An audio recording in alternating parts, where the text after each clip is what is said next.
नमस्ते छात्रों। आज हम फर्स्ट यूनिट का जो लास्ट पॉइंट था जिसको हमने कल पढ़ा था, बाल विकास की अवस्थाएं, उन अवस्थाओं की कुछ मुख्य विशेषताएं हैं जिनको हम पढ़ेंगे। कल मैंने यूनिट कंप्लीट कर दिया था। क्वेश्चन बनाते समय मेरे दिमाग में आया कि मैं इस यूनिट से जो भी आगामी कंपटीशन प्रतियोगी परीक्षाओं के लिए इम्पोर्टेंट है इसके तत्व, वो मैं आपको जरूर नोट करवा दूं। इससे जो विशेषताएं हैं अवस्थाओं की, इससे कई बार प्रश्न पूछे जा चुके हैं और आगे भी पूछे जाते रहेंगे, इसलिए इसको अलग से नोट डाउन कर लीजिएगा। और मैं आपको इन कुछ मुख्य विशेषताएं हैं जो वो नोट करवा रही हूँ, और साथ ही इसके संदर्भ में, इन अवस्थाओं के संदर्भ में किस मनोवैज्ञानिक ने क्या कथन दिए हैं वो भी मैं आपको लिखवा दूंगी। पहली अवस्था मैंने बताई थी शैशवावस्था। शैशवावस्था की आयु कहाँ तक बताई थी? 0 से 6 वर्ष। 0 से 6 वर्ष की आयु में बालक में क्या क्या विशेषताएं दिखती हैं वो निम्नलिखित है। पहला है तीव्र मानसिक विकास।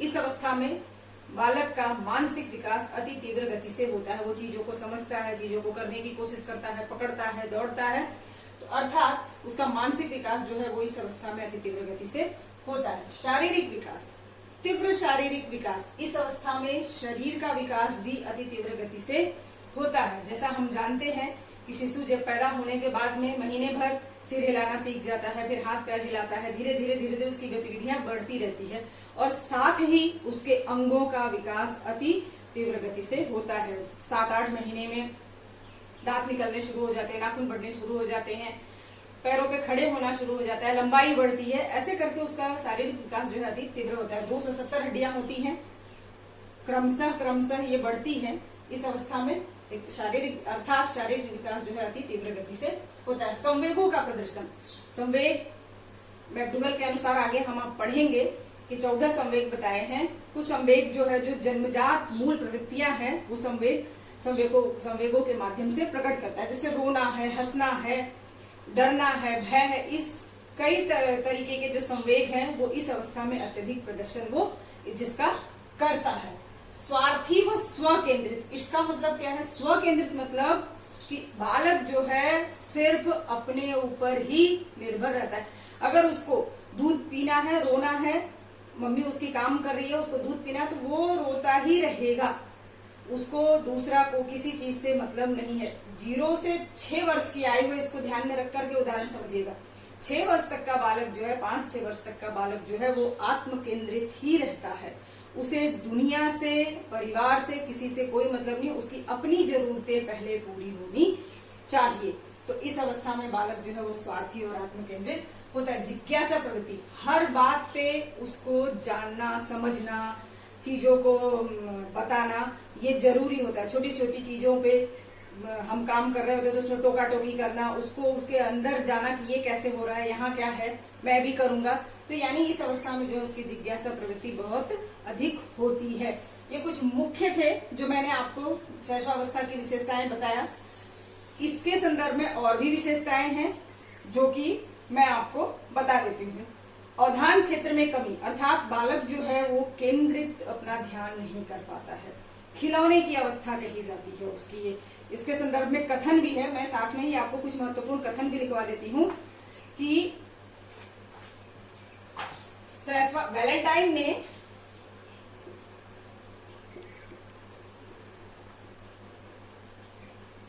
वैलेंटाइन ने कहा है कि शैशवावस्था सीखने का आदर्श काल है। सीखने का आदर्श काल।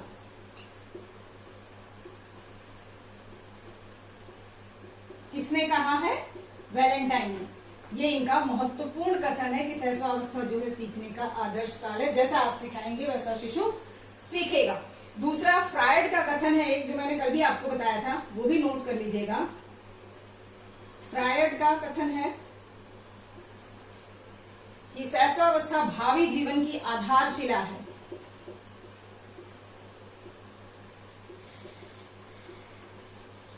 शैशवावस्था भावी जीवन की आधारशिला है। इससे हमको कंपटीशन में बहुत सारे प्रश्न मिले हुए हैं, ध्यान रखिएगा, और आगे भी हमें मिलेंगे इसी साथ। वॉटसन का कथन है, वॉटसन ने कहा है कि शैशवावस्था तीव्र विकास की आयु है।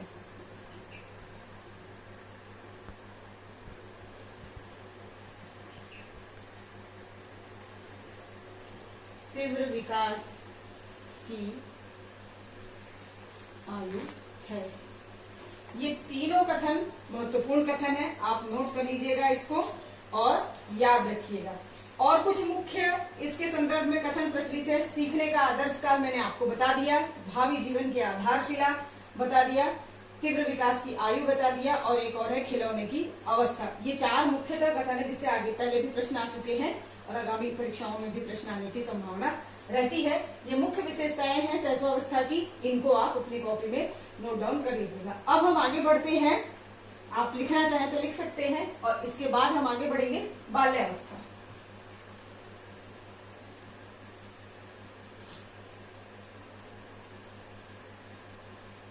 आप सबने लिख लिया होगा। अब हम आगे बढ़ते हैं बाल्यावस्था की तरफ। बाल्यावस्था की मुख्य विशेषताएं जानेंगे।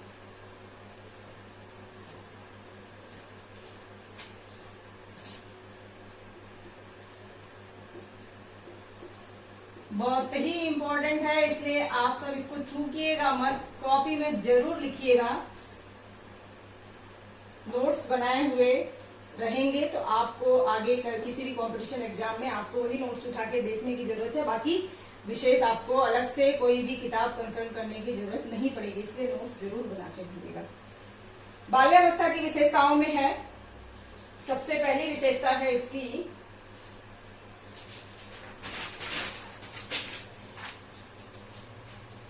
बहिर्मुखी व्यवहार। पहला लिख लीजिए, बहिर्मुखी व्यवहार। इस अवस्था में जो बालक है वो शैशवावस्था की विशेषता है अंतर्मुखी व्यवहार, और बाल्यावस्था की विशेषता है बहिर्मुखी व्यवहार, यानी कि वो सभी के साथ मिलकर के व्यवहार करना सीख जाता है। इसकी आयु मैंने आपको बताई है 6 से 12 वर्ष। दूसरी विशेषता है उचित शारीरिक व मानसिक विकास। उचित शारीरिक व मानसिक विकास, यानी शैशवावस्था में बहुत तीव्र विकास होता है। इस अवस्था में आगे कुछ ठहरता है, लड़के लड़कियों में अलग अलग से परिवर्तन होने शुरू हो जाते हैं, और जितना मतलब कि होना चाहिए उस हिसाब से उनका विकास होता है, ना तीव्र होता है और ना ही मंद होता है। संवेगों पर नियंत्रण करना वो सीख जाता है। वहां पे संवेगों पर नियंत्रण नहीं होता, ध्यान रखिए, तुलनात्मक भी देखते चलिए। किशोरावस्था शैशवावस्था में जो है उसके संवेगों पर नियंत्रण नहीं होता है, वो अति तीव्र गति से अपने संवेगों का प्रदर्शन करता है। यहाँ पे वो संवेगों पर नियंत्रण करना सीख जाता है।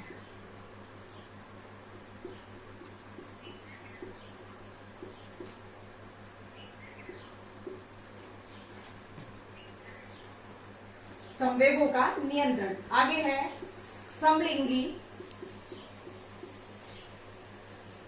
मित्रता, यानी समान लिंग के साथ में, लड़का है तो लड़के के साथ में, लड़की है तो लड़की के साथ में मित्रता करना चाहता है।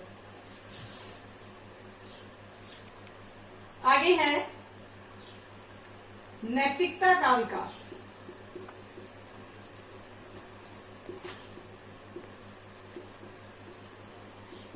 यानी इस अवस्था में बालक का सामाजिक विकास मैंने कल बताया था ज्यादा होता है, और वो नैतिक विकास भी जिसके साथ में सीख जाता है। बड़ों का आदर करना, घर के संस्कार जो है उसको सीखना, बाहर उसी हिसाब से व्यवहार करना, प्रदर्शित करना। कोई घर में आता है तो माँ बाप ने सिखाया है कि पैर छुइए तो पहले पैर छुएगा। विद्यालय में भी जो उसको शिक्षक सिखाते हैं उसके अनुसार वो अपना व्यवहार प्रकट करता है। यानी इस अवस्था में नैतिकता का भी विकास होना शुरू हो जाता है।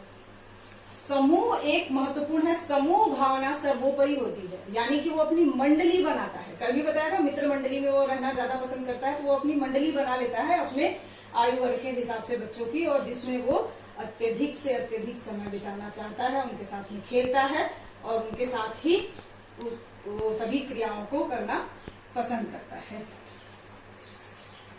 इस संदर्भ में भी कुछ महत्वपूर्ण कथन है बाल्यावस्था में भी। कुछ मनोवैज्ञानिकों ने जो अपने महत्वपूर्ण कथन दिए हैं वो मैं आपको नोट करवा देती हूँ। पहला कथन है किलपैट्रिक का,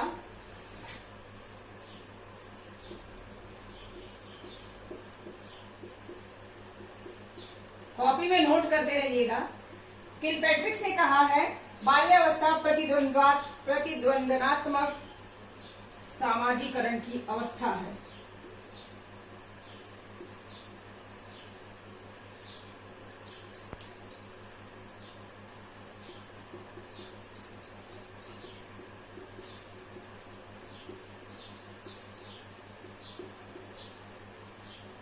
की अवस्था प्रतिद्वंदनात्मक सामाजिकरण की अवस्था है। किसने कहा? ये किलपैट्रिक ने कहा है। कॉल और ब्रूस ने कहा है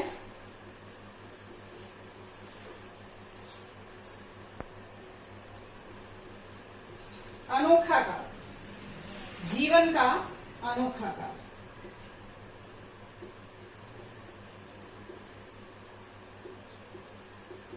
सेकेंड ग्रेड एग्जाम में ये प्रश्न आया था हूबहू।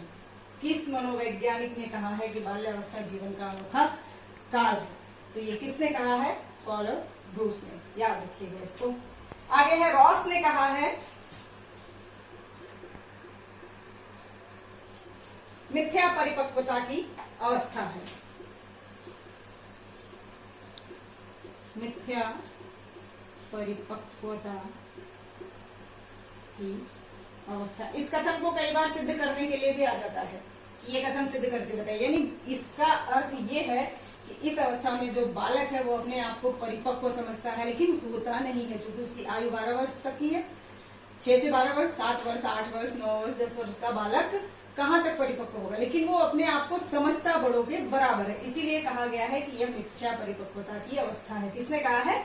रॉस ने। एक और कथन है, स्ट्रॉन्ग का कथन है, स्ट्रैंग का। इसको आप नोट डाउन कर लीजिए, मैं बोल देती हूँ।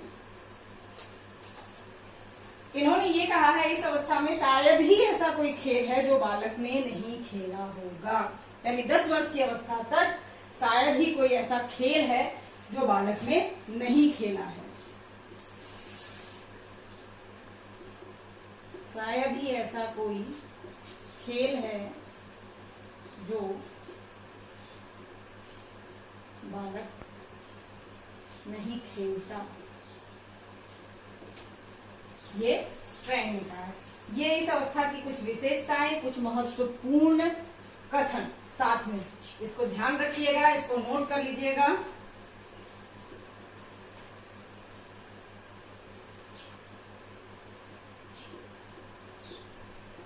यह मैंने इसलिए लिखवा दिया क्योंकि यह सारे प्रश्न मैंने जब कल देखा तो परीक्षाओं में आए हुए प्रश्न है पहले, तो मुझे लगा कि आपको इसको जरूर नोट कर लेना चाहिए और इसको याद भी रखना चाहिए।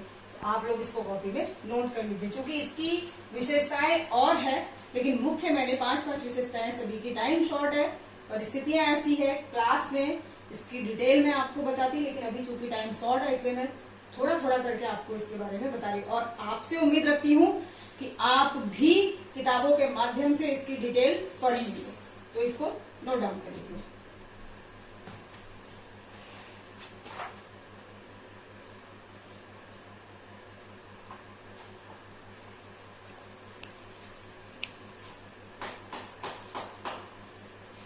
नोट कर लिया होगा आपने। अब हम आगे बढ़ते हैं किशोरावस्था पर। चूंकि हमारे यहाँ अपने बुक में टॉपिक ही है किशोरावस्था और बाल्यावस्था, शैशवावस्था नहीं था, इसलिए शैशवावस्था की थोड़ी डिटेल मैंने आपको पढ़ाई। जब ये यूनिट पढ़ेंगे तो हम इसकी किशोरावस्था यूनिट हमने पढ़ ली है, उसकी बहुत सारी बातें हम जानते हैं, फिर भी थोड़ी थोड़ी बातें जो परीक्षाओं के दृष्टिकोण से है वो मैं आपको लिखवा देती हूँ।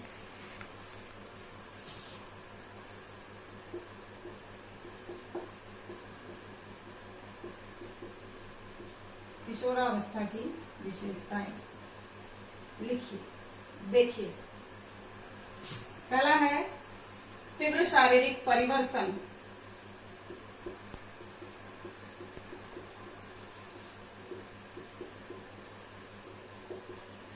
इस अवस्था में, किशोरावस्था में 12 वर्ष के बाद जैसे ही टीनेजर आता है, मैंने बोला लड़के लड़कियों में अत्यधिक परिवर्तन होते हैं। अर्थात शरीर की बनावट, शरीर के अंगों में, उनके विचारों में परिवर्तन होने शुरू हो जाते हैं। इसकी डिटेल आप जरूर पढ़िएगा। आगे तीव्र मानसिक परिवर्तन, विचार भी बताया, जैसे मानसिक भी विचार बदलने लगते हैं। तीव्र मानसिक परिवर्तन। नेक्स्ट है संवेगों का तीव्र विकास। ये ध्यान रखिए, संवेग जो है शैशवावस्था से उत्पन्न होते हैं। जो 14 संवेग हैं मूल प्रवृत्तियों के साथ में जो मिले हैं वो शैशवावस्था से उत्पन्न होते हैं और हर अवस्था में उनका विकास अलग अलग होता है।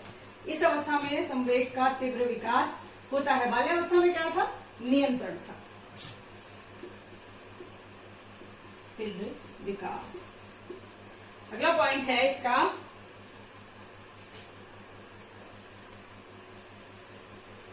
उत्तरदायित्व की भावना का, चूंकि ये डिटेल हम अपने उसमें भी पढ़ेंगे, यूनिट में भी। उत्तरदायित्व की भावना का विकास, यानी वो समझदार हो जाता है, जिम्मेदारी को निभाने योग्य समझने लगता है अपने आप को, और वो नेतृत्व वाले गुण जो है वो उसमें विकसित होने लग जाते हैं। शैशवावस्था में था समलिंगी मित्रता, इसमें है विपरीत लिंग के प्रति उसका आकर्षण।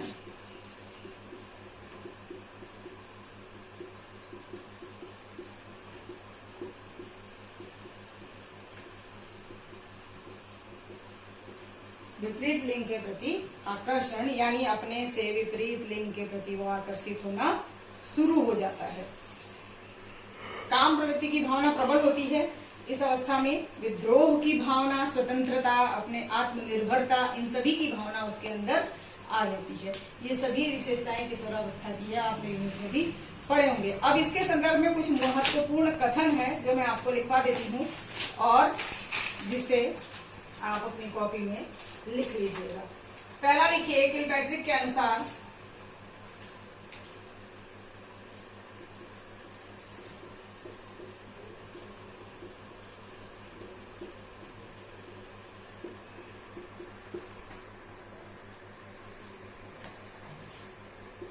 जीवन का सर्वाधिक कठिन काल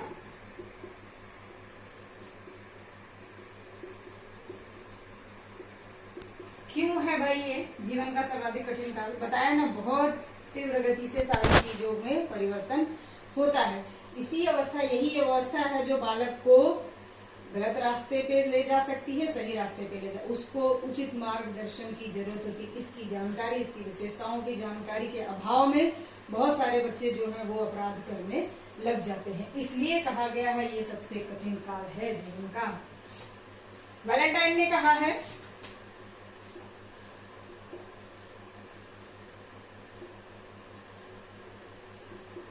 वैलेंटाइन ने कहा है व्यक्तिगत व घनिष्ठ मित्रता की अवस्था।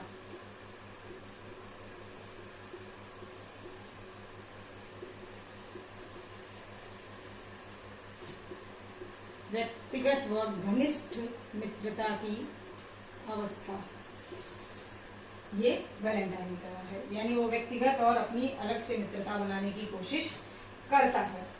स्टेनले हॉल का बहुत ही प्रसिद्ध कथन है, अपने इससे प्रश्न भी आया हुआ है।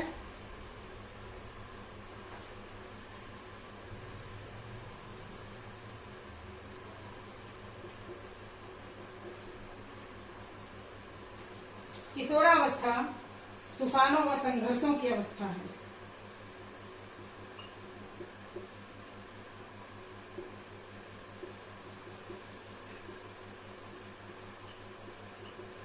तूफान व संघर्ष की अवस्था है किशोरावस्था। इस अवस्था में ही सबसे ज्यादा उसके मन के अंदर तूफान और संघर्ष चलते हैं। वो समाज में अपने आप को स्थापित करने की भावना रखता है, अपनी अलग से पहचान बनाने की भावना रखता है। जो उसकी आयु वहां तक की है या नहीं है ये सोचे बिना वह इन दोनों के बीच में पिसता है और अपने आप को अलग से उभारने की, अपनी छवि बनाने की कोशिश करता है।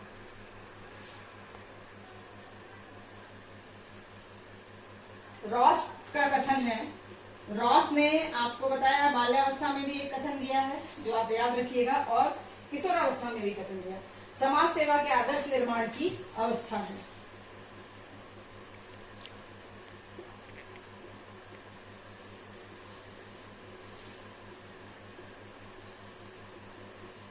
आदर्श निर्माण की अवस्था है।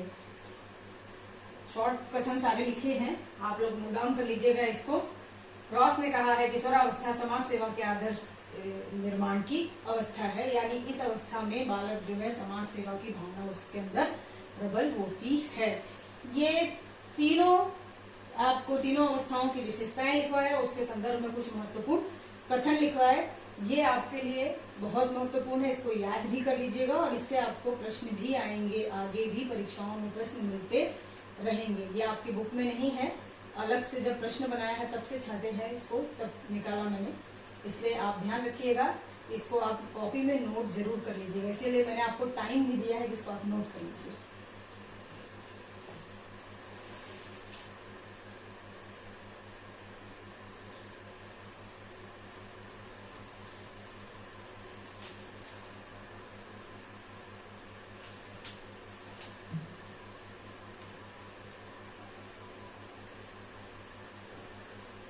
चलिए, उम्मीद करती हूँ आपने नोट कर लिया होगा, और तीनों अवस्थाओं की आप इसकी कॉपी का जो भी है वो नोटबुक मुझे व्हाट्सएप जरूर कर दें, ठीक है। और इसको याद भी रखिए, देखिए पढ़ेंगे आप अपने लिए, बाकी मेरा तो कुछ नहीं है, मैंने बता दिया आपको जो मुझे लगा कि नहीं ये अतिरिक्त है, ये आपके कोर्स में नहीं था, ये अतिरिक्त था, मैंने आपको बता दिया। इसको याद कर लीजिएगा इसको, और इसको कॉपी में जरूर नोट डाउन कर लीजिएगा। ये यूनिट यहीं पे कंप्लीट होती है, कल हम फिर दूसरी यूनिट शुरू करेंगे। और मैं जिसको भी पता हो, ध्यान हो कि किशोरावस्था सेकेंड यूनिट का आपका कितना टॉपिक आपको पढ़ाया जा चुका है, वो मुझे व्हाट्सएप जरूर करें कि यहाँ तक हमें पढ़ाया गया है, इसके आगे आप शुरू कर सकते हैं। और पहले यूनिट में जो भी कुछ परेशानियां रही हो कि ये हमें समझ में नहीं आया, उसके संदर्भ में भी मुझे मैसेज जरूर कर दें। धन्यवाद।